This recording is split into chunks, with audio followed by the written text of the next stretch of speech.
podcast. Wah, wah, wah. There we go. Wah, wah, wah.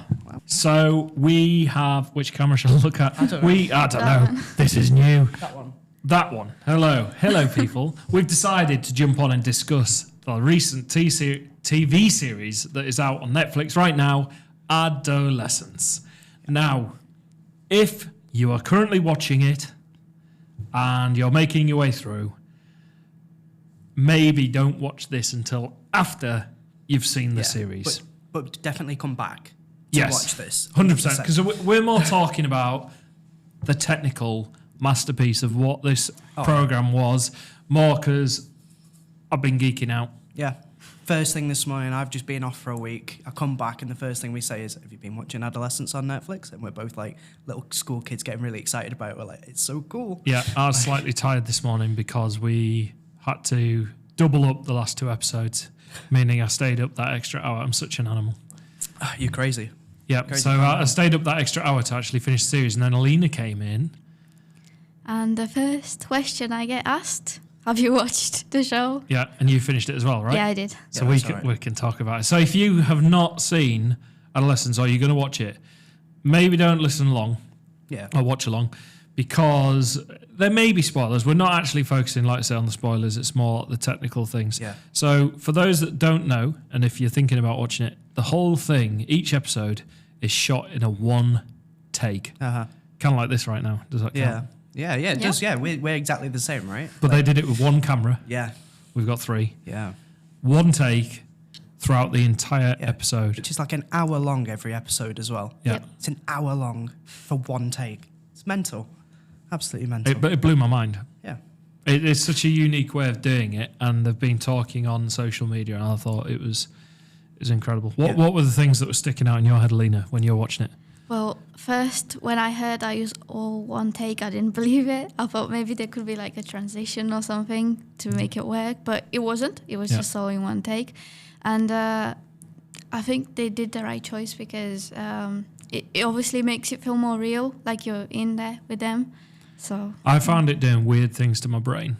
So there's a shot, particularly in the last episode, but it's an example that happened repeatedly, and it's one point where the dad and the girl are talking, and the girl cuts away to walk upstairs, and the camera follows her upstairs, and I'm like, it made me feel like it was I was like lingering. Yeah, it made me feel uncomfortable, like I was in the way. Like ethereal, right? Like you're just like a fly on the wall, but you're just following them the whole time. Yeah, it's crazy. And normally I think we're so used to it just going cut away. Yeah, and I couldn't do it.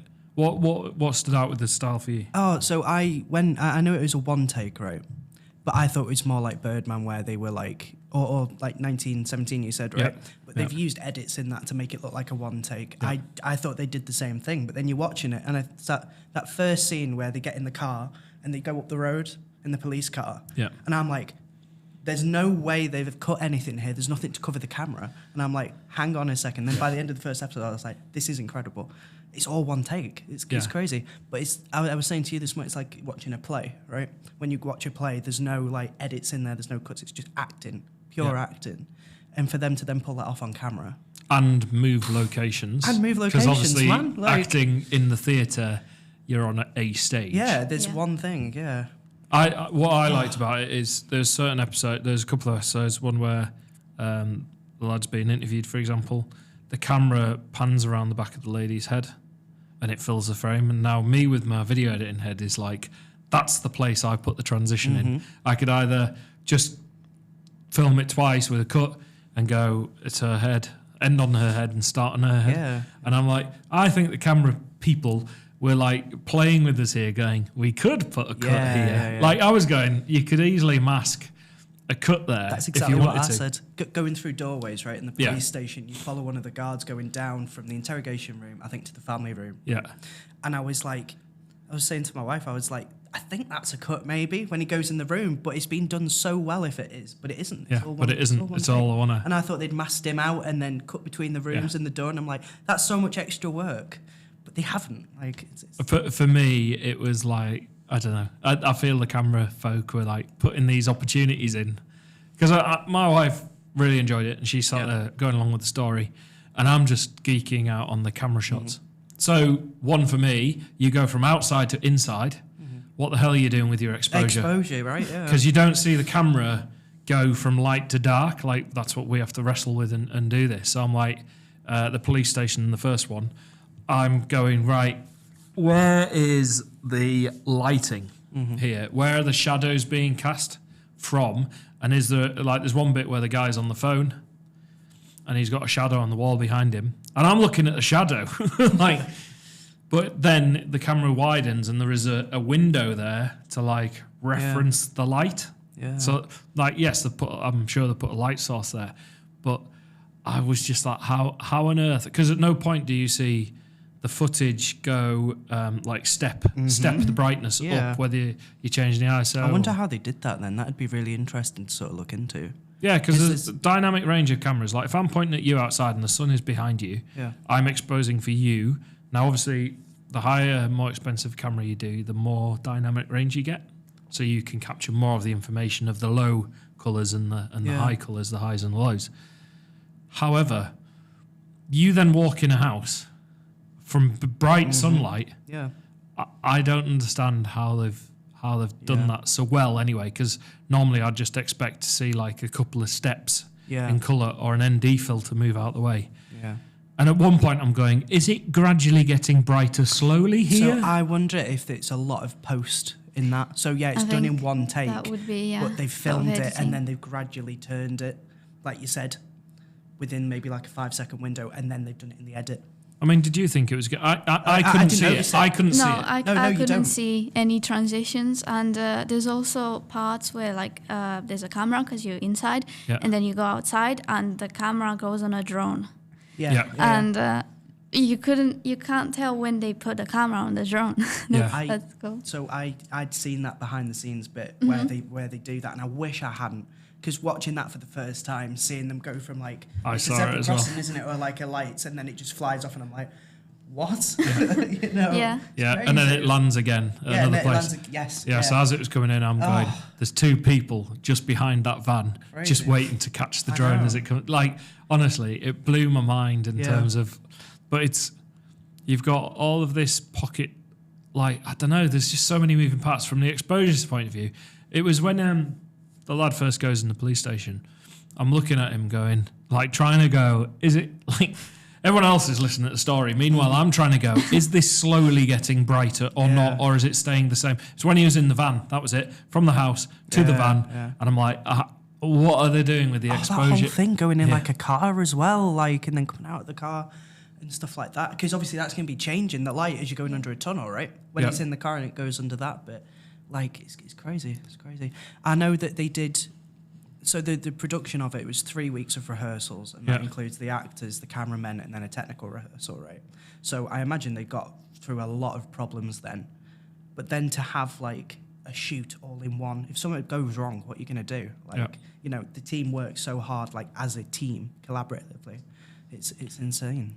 I then wonder things like... So, for example... If I do it now, I'm going to get up from the seat.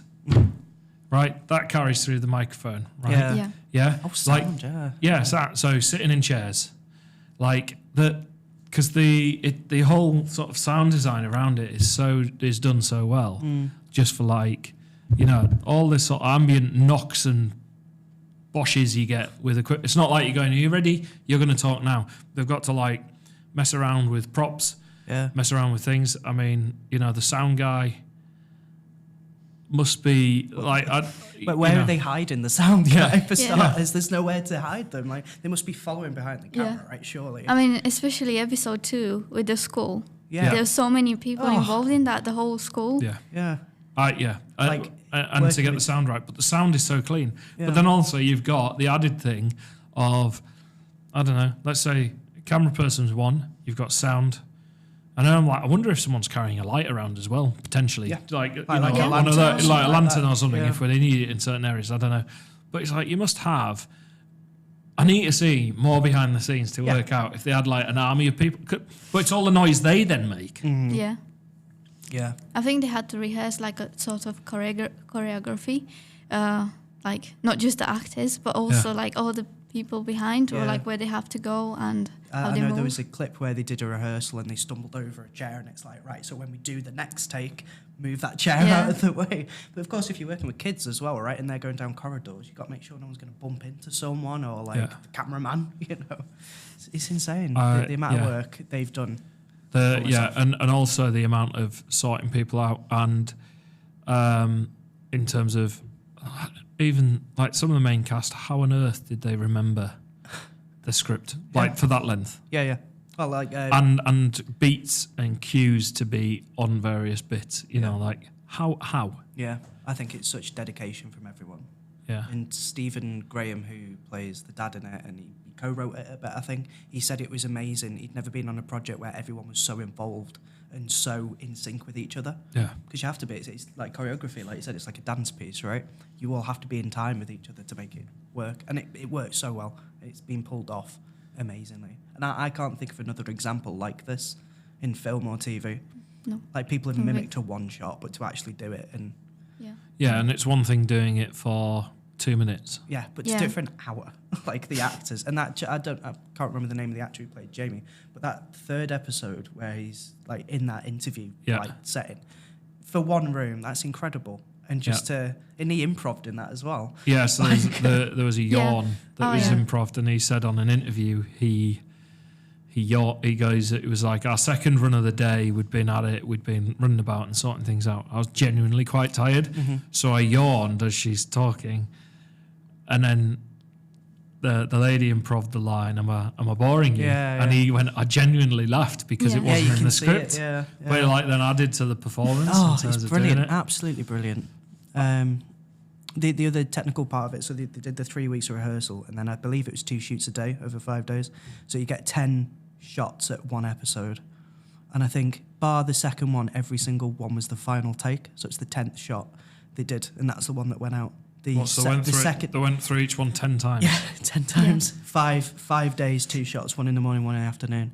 And the second episode, that was the second take, I believe. Could be wrong there, but I'm pretty sure it was that. In some regard, though, from a production standpoint, that even yes, all right, there's a lot of stamina involved in terms of shooting all of that. But imagine going, right, we're going to shoot this episode this week. Yeah. Like that is probably pushing most production times for most, almost anything, I'd say. I think having that 3-week window of just rehearsing everything you possibly can, getting it to like a microsecond, every detail of it, like you're ready for it and you're just ready to do it, I think, for the takes. There's so many elements, and I wonder what the editing requirement, because it's easy to go, well, it's just a one-shot. Editors have got it easy. Absolutely not. Like we said, lighting, right? Like going from outdoor to indoor. There's no way I can think that they've done that in camera so subtly without a bit of post in it. And sound as well, right? Like you said. Colour grade. Yeah, everything. Focus. If it was me, I would be, and normally what they have is and if it's what I anticipate, they have someone holding the camera and moving the camera. They're physically moving it around. They have someone else over their shoulder who's got it's almost like a radio control wheel. Yep. They're sorting out pull focus and they're doing it. Yep. But no point was that wasn't in focus. I'm sat there thinking, what f-stop are they filming in? Yeah. I want to know. I've proper geeked out over it. Handing off to people as well, right? I think there's a scene where the police come in and you go from the stairs. It's shot a couple of times, stairs upstairs, right? Yeah. You don't go up the stairs, you go almost through the stairs, right? Like you're floating. So that's carrying off from one person. Someone's reaching over the banister and picking it up.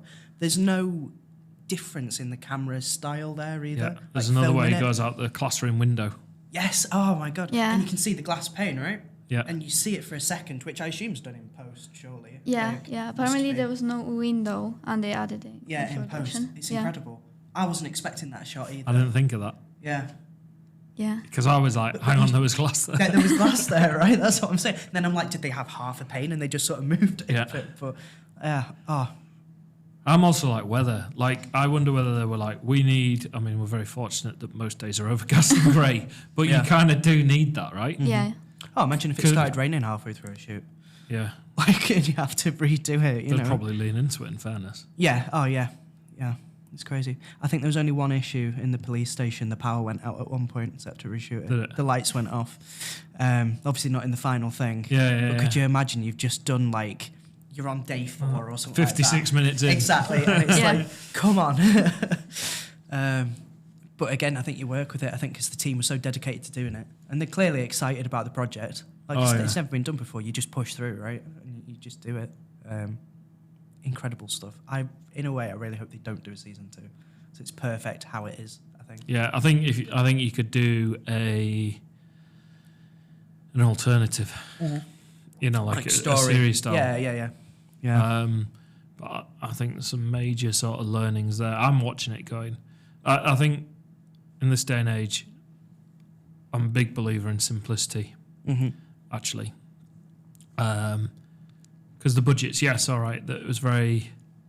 Because there's no reusing extras necessarily. Like the school example, there's lots, and they get them all outside. So it's not like extra number 5 will appear in 3 different scenes and no one will necessarily notice because of the background, if that makes sense. Yeah. But it's like the amount of people have had to, individual people that have had to use and integrate into the shoot. It's mad. But I love the simplicity of the idea of it. Yeah. Yeah, it is so complicated. So complicated. Because actually, we work obviously with the cameras all the time. We're interviewing people and we're doing stuff. And whilst we're not trying to do a one shoot per se, just getting, and I know these guys are trained actors, obviously, incredibly professional at what they do.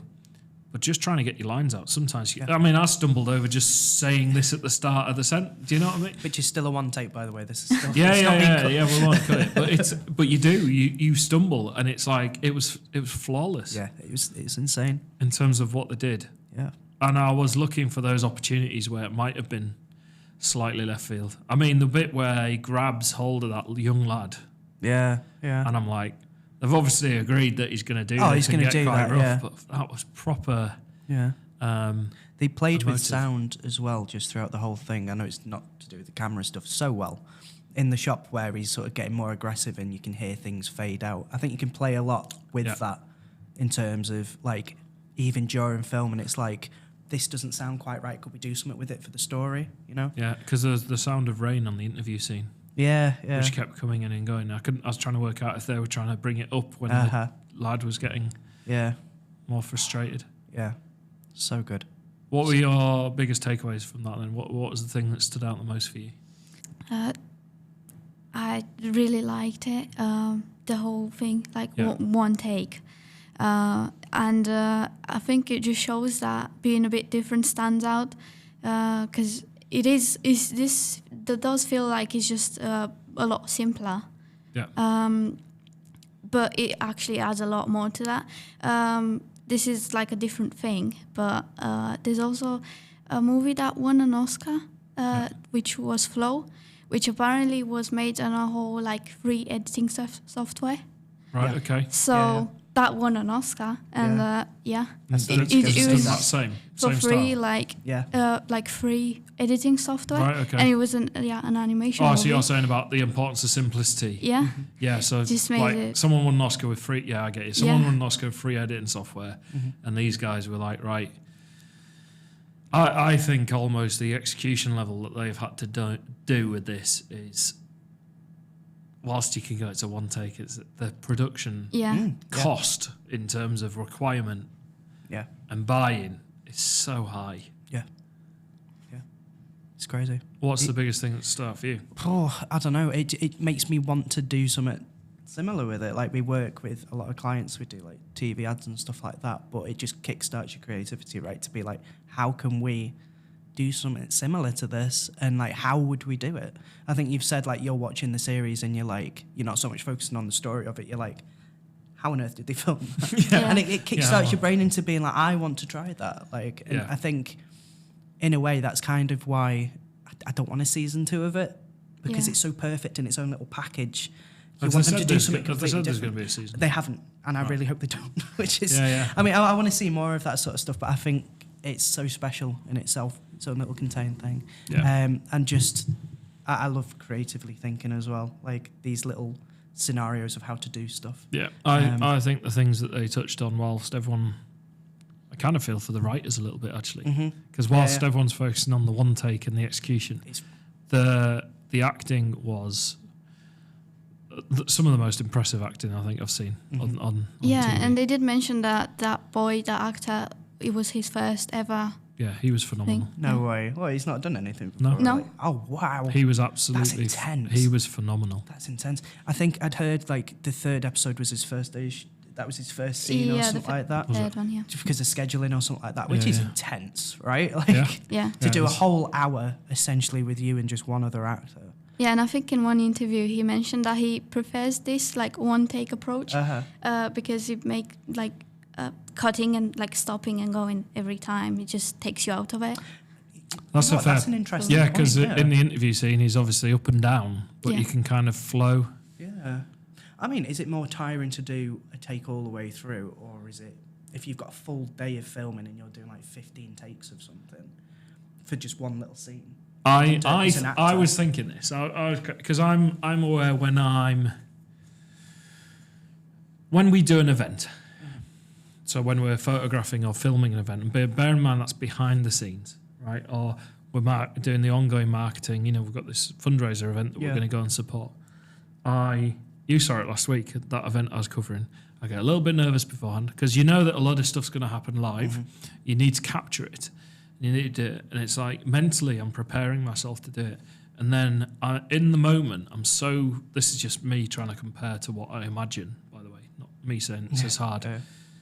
I would imagine that you're committing to everything in that moment and the emotions that they had to go through. I would honestly be like, I just need to go and sit down for half an hour, like to just sort of decompress after those. So when I've done those events where I'm covering live stuff, we've got a picture of a fire breather, for example. I knew they were going to breathe fire, but I don't know how big the fire was going to be and how it was, so you're sort of adapting. Yeah. And I would finish the event and I'm like, although I might have done a few hours, it's like I've done double, like when you're constantly on the go. Yeah. So I can only liken it to, and I'm thinking from the camera, like if you think about carrying the cameras, carrying it smoothly, trying to make sure like the manipulation of what they'll have had to do to get the cameras in the right position and move around. Physically, that will have been so demanding. Yeah. And I'm sure they would have passed off to various people. From what I know, the cinematographer is the main camera operator in it. Is it Matthew Lewis or something like that? So he was in charge of like how it should look, and then took the camera and basically filmed most of it. So it's all on one sort of person, which is crazy. Yeah, but I bet he was exhausted. Yeah, you would be, right? Like, yeah. So I think for the actors, in terms of what they were doing, to get into that, there were some very highly emotional states that they were taking themselves, and it was just incredible how they did that. I would imagine that the whole thing, especially if you're the main character, I'm surprised they were doing 2 in a day. I'd have been like, I've done that, I'm done, because it's like you'd probably have a walkthrough beforehand, then you'd probably shoot it, and they'll be on it. I reckon it's probably one of the most exhausting things you could do. I mean, I'd love to hear if that is the case, but like you're saying about emotion and cuts, so imagine you're in a heightened emotion, but then in this it gives you space to see them drop down and then go up again. Whereas I suppose if you were doing a heightened scene, so you get all revved up, you'd be really angry in a scene, and then they go cut, and then you go and have your lunch, and then you come back, right, I've got to be really angry again. For like the same level of anger. So I think there's something quite nice about the way that just transitions through the piece. I thought it's just, in terms of execution. Yeah. Just would that be your biggest takeaway then, just how they executed it and the commitment to it almost? Yeah, I mean, being a camera guy, for me, the thing that stood out for me was the acting. Yeah. As in their performances, it's not a disservice to the whole thing. The problem is all of this is completely reliant on the individuals that you got in front of the camera. Yeah. And I think what they did was just incredible. Like everybody that was in it. Yeah. The way they coordinated it and doing it. Because I imagine as a director, it's hard to direct people. Yeah. How on earth do you direct people for an hour? When you basically go, right, we're going to start recording now. And now I can't really say, I can't, if they're in front of the camera, if they're round a corner, that's one thing. But I now can't say anything to them. And there's going to be mistakes. And I've got to like we've all got to accept the mistakes and we've all got to work around it and see where we go. That'd be so interesting to see sort of little mistakes that are picked up, because we won't notice those mistakes. It's like when you know, do anything, you're going to see the mistakes, you're going to be the biggest critique of it. But it'd be interesting from like whoever edited it or directed it to point out those things that you wouldn't necessarily see. Beyond is a really good example. Yeah, but again, you wouldn't think it was a mistake, right? Or no, I didn't think it was. I thought, he's being very nonchalant, kind of like, yeah. And it fit with the scene and the character at the time. because he was up and down and he's doing that. And I think the fact, because it's over 13 months, isn't it, right, the whole thing, the fact that you, from an acting point of view, the characters are so heightened at the beginning, right? Yeah. And then it's just a normal thing by the last episode until he has that outburst, obviously. Yeah. Yeah, it's crazy. So I think the biggest thing is I suppose the acting. Mm-hmm. And my second thing, if I'm looking at it from there, I thought it was and the writing and all that. I think it was amazing. I think the second thing for me is just and it's a bit cheaty in terms of the execution. This going from outside to inside. They must have had to, in places, stick extra light panels on a roof, on a ceiling. Yeah. They must have. Yeah. And it's like, we need to go. Like, I just need to know more about the tech specs and how they change. Like, if they changed it, how they changed it. Yeah. White balance. Now you could change that in post, right? And you could keyframe it in edit, and it slowly transitions, so you don't necessarily pick it up. But in terms of being able to produce something like that had no jarring effects in change of conditions, you know, I think it was phenomenal in terms of. Like 1917, really enjoyed that movie.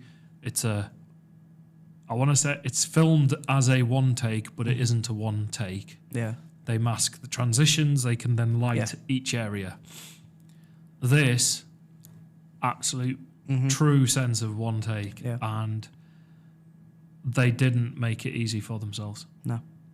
In fact, really hard. They had someone sat on the roof of the car, didn't they? Yes. The van driving. Yeah. They had scaffolding on the front. They had to ignore those shots. They had to miss them. Oh. They had to know the beats of where they're doing. What if the cameraman couldn't keep up with the actor when they ran to a bit? Or Oh, yeah. I was just thinking that now. Like, you're on about how exhausting it must be. Framing. If you're chasing after someone with a camera and framing and keeping it all looking incredible whilst physically running, like, that's mad. I'd love to know, this is really geeking out, what focal length did you use? Yeah. Because if you think about it, it never zooms. No. It never cuts nearer. They physically move nearer. So I'm like, I wonder what focal length, because they need the width for in the house. Yep. Yeah, so here's the bedroom and you can see it. But they also need it to be like, here's the interview room. Yeah. You know, so like they've got spaces where they need the width with the lens in theory. So they're having to go, we're going to choose this specific focal length, because that doesn't change as far as I'm aware. My head. Or does it change? Could it change? I don't know. I don't know. Did if we does. miss it? That's what I'm saying. Because even that last shot, right, where he's on the bed and he's crying on the bed. That's close. That's an incredible tight close shot. shot. It's very tight. But then you've got shots where it's in the school, or he's chasing someone down the street. Well, that same episode, he's stood downstairs, and you've got on the landing. So you've got the family there. So there's 3 people in frame. Yeah. And then you've got the shot. Now, obviously, the minimum focusing distances. I'd love to know what focal length he used and why they chose that. Again, this is why we had to jump on this, because we have to, man. Like, this is how we've sat watching. Yeah, this too thing. excited about it. It'd be great if we could get in contact with someone, I think, on the production, just have like a quick interview or like a question to him, because I just want to know. Be worth I want to know. Yeah, I think it was superb. I think what they did was incredible. I think there's things that come around that change the game. This changes that game. The amount of effort and consideration, I would say, is through the roof. What a hard thing to execute. Yeah. But I thought it was absolutely phenomenal. So you're right. I am thinking, right, how can we do a one take? But it's like, how will we go from outside to inside But that's and not see a change in like us physically having to step the exposures? You know, like, see it all the time.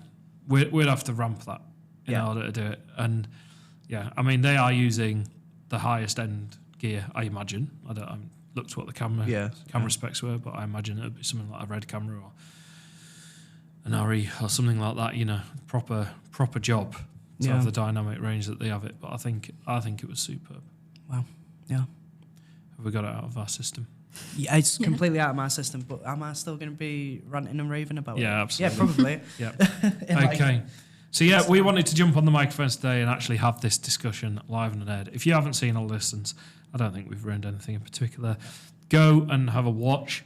Think about those things that we've talked about, especially if you are into videography, camera work, anything like that. Go and have a look because it is absolutely superb and a complete masterpiece, and it was so well written. I haven't just sat there looking at focal lengths and white balances and It's a great story, isn't it? It is a fantastic story, and they've done an incredible job, and I think the team were just phenomenal from everybody in that production. Outstanding. Awesome. Right, if you want to know more, visit Hubspoke Media, or if you want to do a podcast, Darlington Stream Space. Talk about your favourite show at Darlington Stream Space. .co.uk. Anyway, enough selling. Like, subscribe, bosh and share, and all that good stuff. Bye. Bye.